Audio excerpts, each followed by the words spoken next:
What's up?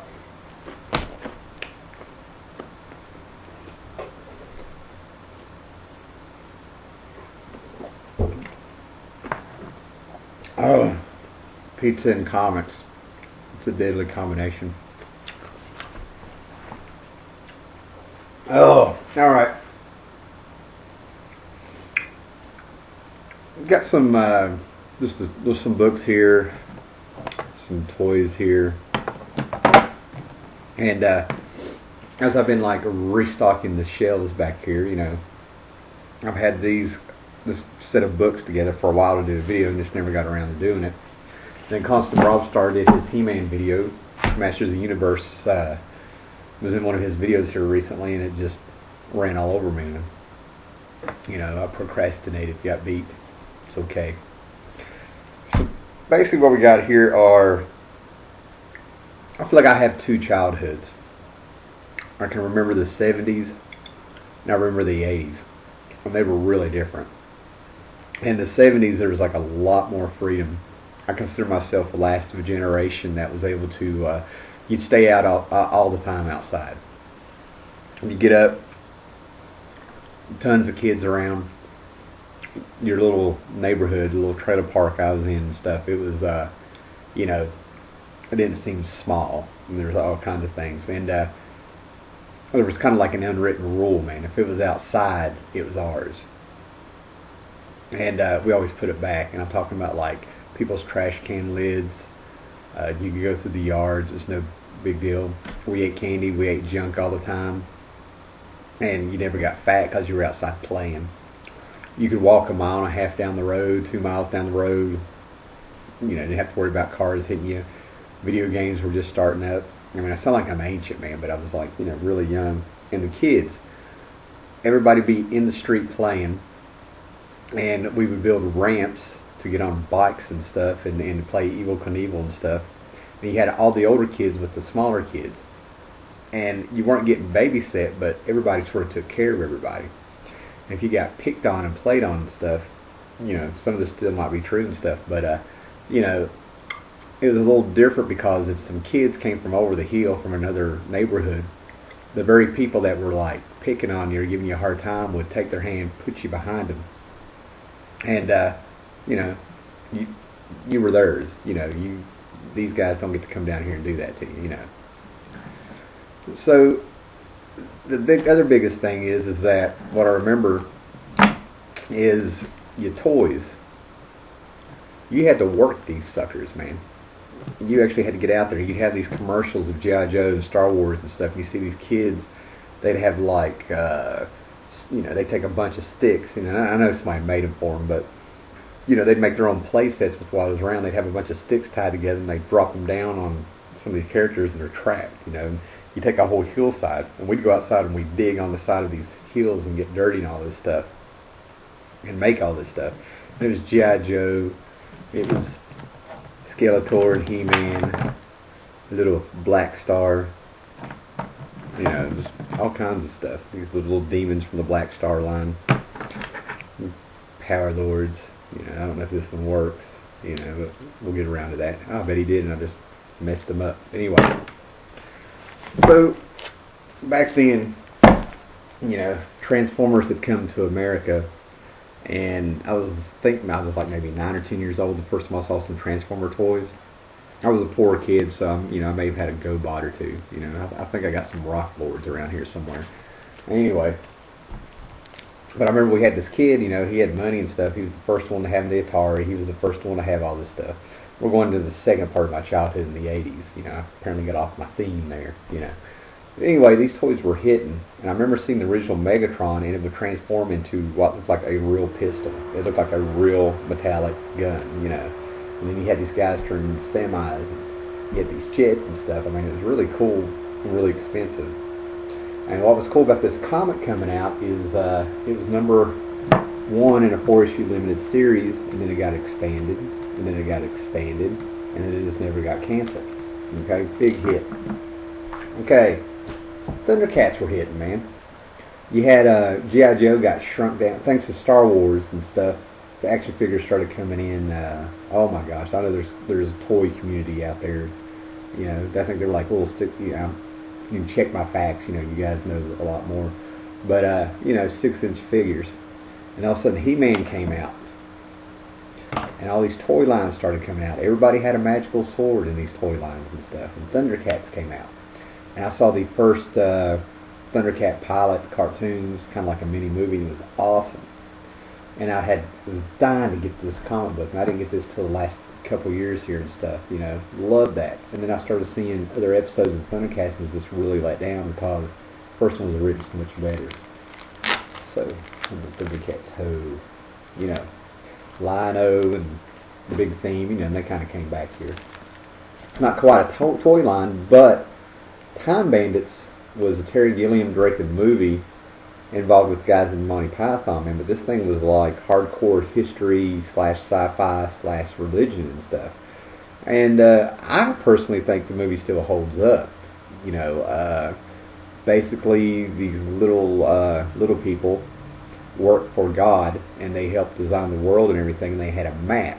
And the whole thing about it was there were holes in time. So they decided they were going to become thieves and become rich because they felt unappreciated and bitter. And, you know, the guy invented a tree and they didn't want to do it. And this little boy with parents who, the big statement is that, you know, they're glued to the TV and they're materialistic and they don't pay attention to this boy, ends up having one of these time holes in his room. And he sees one night, he gets a camera, and all these weird things are happening, and then finally the little people come out, and they were awesome.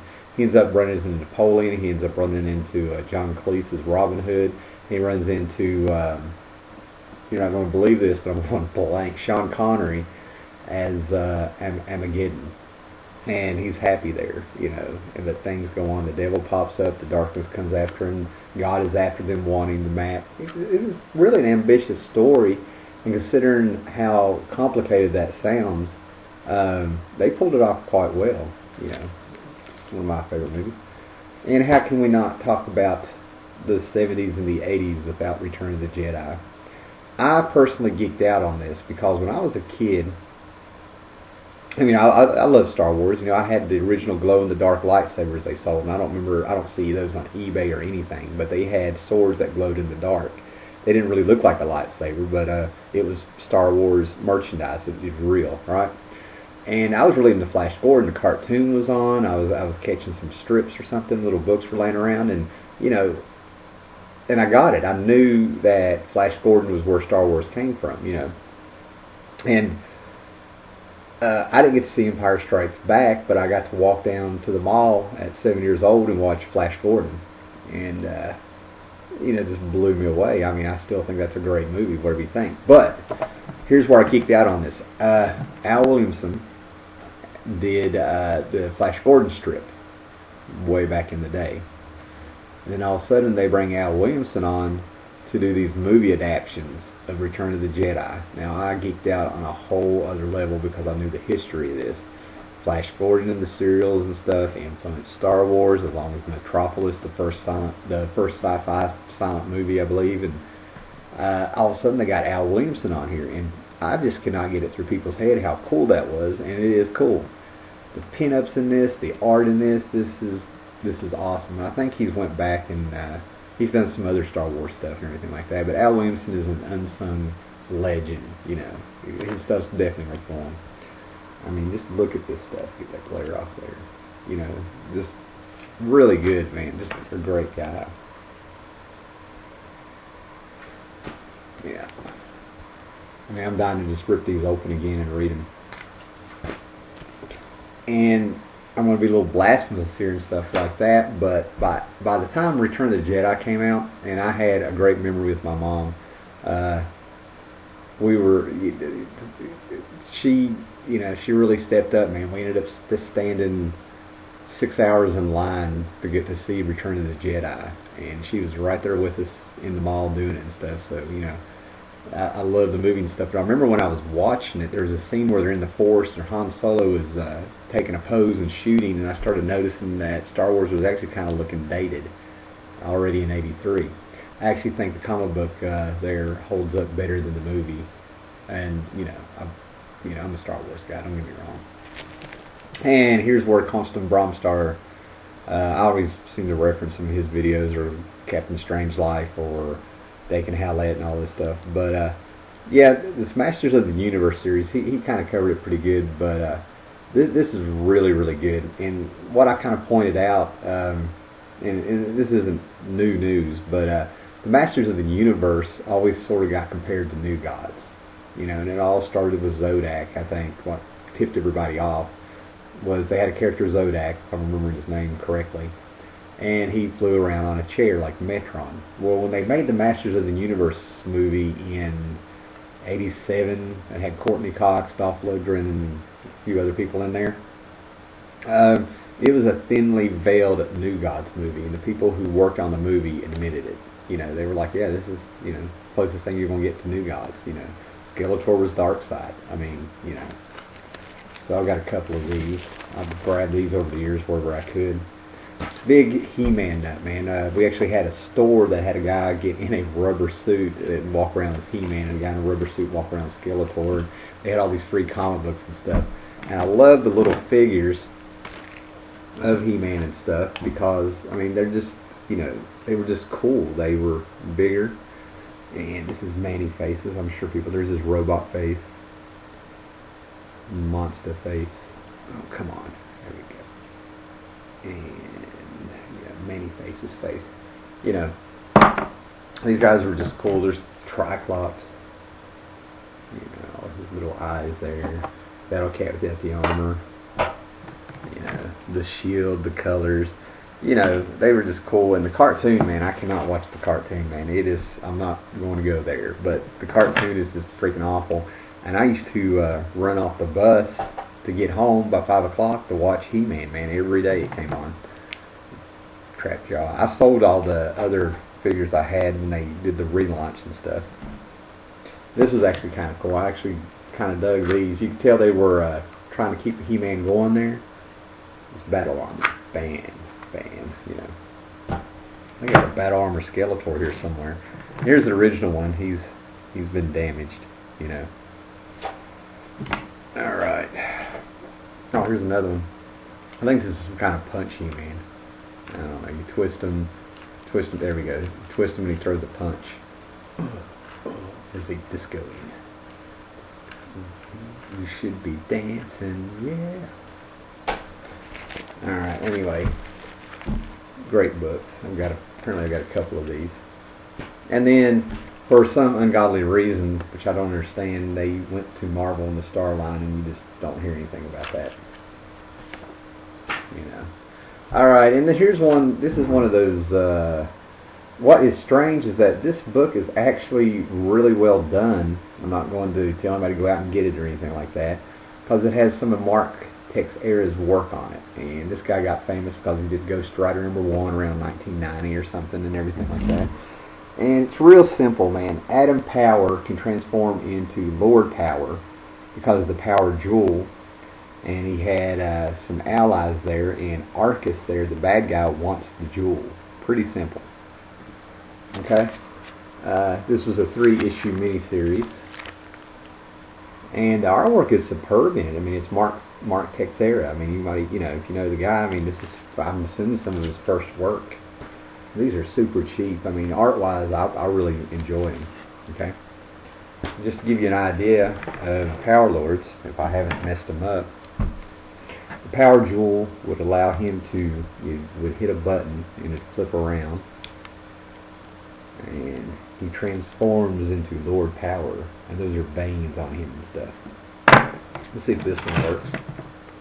Oh, made it pop. Hold on, guys. Ah, there he goes. Alright, Atom Power. Lord Power. And some famous sci-fi artists actually designed these toys. They pulled in a guy who had done some kind of handbook for extraterrestrials or something. So, you know, it's kind of full background. And I got my Black Star. I used to have a ton of these. And for some reason they always came with the little demons or little hobbitons or something that he lived with on the cartoon. Yeah. And who could go? The Bendable Gremlin. Man, I have carried this one around forever. Stripe. You know. Anyway, the last two things I want to show you here that I was able to get is the Dark Crystal 1 and 2 adaptation. I've also got a magazine where these were originally printed together in a magazine form, and it had a poster of it. And Gelflings, the Dark Crystal, man, was an ambitious flop. But it's got a cult following. They're continuing the story and manga, and they're supposed to be hitting America. Some company just released a hardback of new stories over here in America. I saw it at a Barnes & Noble and a Books A Million. So Dark Crystal has just survived, you know. I put Dark Crystal and Labyrinth and stuff. Around 82, the thing that happened with the 80s is like in the 70s, the way I remembered, everything was in the light. They did American Bandstand during the day. You could just tell. When Kiss got interviewed, man, there was like, you know, all this white light and stuff. Like, you know, you could tell it's like daytime. 80s took a turn to where things got dark. Dark Crystal. Disney did this big flop of a dark movie, The Black Cauldron. You know, things just got really dark. And I sat here and keep thinking, you know, things got dark, you know.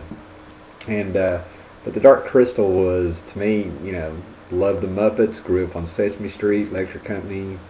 Well, Electric Company didn't have anything to do with, they didn't have any Muppets or anything. But anyway, you know, all that stuff. And you had the Muppet Show. And then all of a sudden, Jim Henson writes this really serious story of fantasy and sci-fi. And, you know, it just grabbed me when I finally got to see it. I remember the commercials. I remember seeing stuff. I mean, there's a few things I don't like in it. You know, but wow. I mean, I really appreciated what they did and how they did it and stuff in that movie. Alright, well, I'm going to finish eating my pizza. I just wanted to get a few thoughts out there, get a video out. Thanks to all the new subscribers out there. I haven't said thank you in a while. With this new format on YouTube, I can't keep up with who's new and who's not. There's no way for me to do it. So I just want to give a big thank you to everybody. And comment, subscribe, thumbs up, recommend it to people. And I'm going to finish my pizza. Alright, later.